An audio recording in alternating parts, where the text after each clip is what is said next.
ধর্ষণের প্রতিবাদ, ধর্ষকের সর্বোচ্চ শাস্তি এবং নারীদের নিরাপত্তার দাবিতে দেশের বিভিন্ন জেলায় মশাল মিছিল ও বিক্ষোভ করেছে সর্বস্তরের ছাত্র জনতা।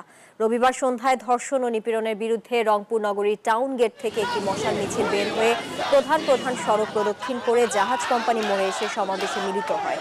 এ সময় বক্তারা বলেন, সারা দেশে প্রতিনিয়ত ধর্ষণের জন্য দায়ী সরকার।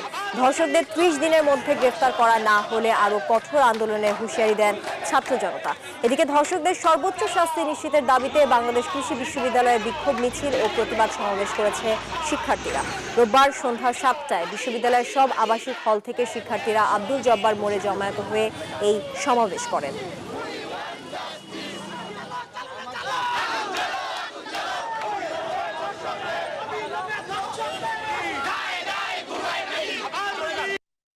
আমরা এখানে শুধুমাত্র এসেছি যাতে ধর্ষকরা তাদের প্রাপ্ত শাস্তি পায় এবং যারা উপর মহলে বসে আছে তারা যেন তাদের কাজ করে, আর কাজ না করে যেন তারা পদত্যাগ করে দেয়। আমরা এই মঞ্চ থেকে সুস্পষ্টভাবে ঘোষণা দিতে চাই, যদি রংপুরের পুলিশ এই ব্যাপারে যদি কোনো কঠোর স্টেপ না দেয়, ধর্ষককে ধরা না হয়, 72 ঘন্টার মধ্যে আমরা কঠোর কর্মসূচি ঘোষণা করব।